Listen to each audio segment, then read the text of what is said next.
Kung perwisyo ang tingin ng marami sa baha, may ilang madiskarteng Pilipinong sinasamantala ito para kumita. Pero paalala lang po, kaakibat ng paglusong sa baha, ang iba't ibang sakit na posibleng makuha mula sa maruming tubig. Live mula sa Quezon City, may report si Bam Alegre. Bam? Jessica, sadyang magaling daw makibagay ang mga Pilipino. Kaya yung perwisyo sa ilan, katulad ng baha at basura, ay oportunidad para sa negosyo. Para naman sa ilan, narito ang ilan nating mga kababayan na may iba't ibang diskarte tuwing panahon ng tag-ulan.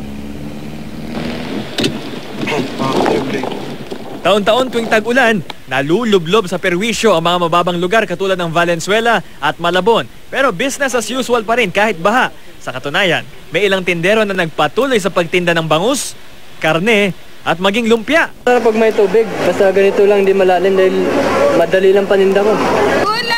May ilan ding kakaibang diskarte. Ginawang portable ang buong sari-sari store. At meron ding gumamit ng kabaong para magsilbing balsa.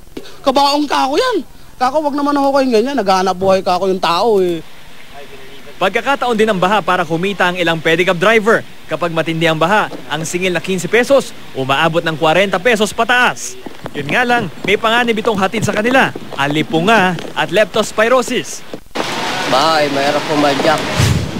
Kakambal din ng baha ang naglulutangang basura, pero para sa ilang mga ngalakal, may kayamanang naghihintay sa dagat ng basura. Mga kinukuha po namin kalakal, yung mga sira-sirang mga balde, tapos yung mga cup noodles, mga takip na soft drinks. Tapos pag nakakadalawang sako kami, kumikita rin kami ng mga 200.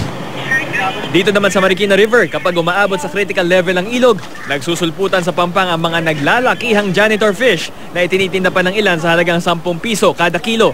Parang bare na mga uso niyan eh. Lalo pag ng mga nagdadala, binabalibag dyan, papabayaan na lang nila, umabaho. At syempre, nakikinabang din ang ilang tindero ng mga pananggalang sa ulan tuwing nagdadatingan na ang mga bagyo. Ngayong panahon ng tag-ulan, kailangan I am ready kontra sa baha. Narito ang ilang mga mabentang bilihin. Nariyan syempre ang bota. At dito sa Divisoria, pwede ka pang mamili ng design. Meron ding botang para sa mga cute na bata. Para hindi mabasa ang pangilalim, nandyan ang waterproof na pantalon. Syempre ang kapote. At may kapote rin para sa mga estudyante. Kailangan kasi po pag-iwas sa baha po. Mabenta ba ngayon? Okay naman po kasi marami nagtitinda. Ma'am Jessica, bagamat maganda raw na naghahanap ng kabuhayan yung mga kababayan natin sa ganito mga panahon ng tag-ulan. No? Minsan nga, kalamidad, maganda raw na isa-isip natin yung ilang importanteng bagay katulad ng kalinisan at kaligtasan. Jessica? Isang bagay na hindi malulubog ng baha, yung pagiging madiskarte nating mga Pilipino. Tama yan, no? Kaso kailangan magkaroon ng border. Iba yung sinasamantala mo yung pagkakataon, yung circumstance. Iba talagang sinasadya mo na talagang you're doing something to talagang harm people. Kumbaga iba, binabarahan yung mga kalye para bumaha. At siyempre, kikita sila, lalagyan nila ng mga yun ang tulay. Yung mga ganyang tao, gagawin. may kalalagyan yan.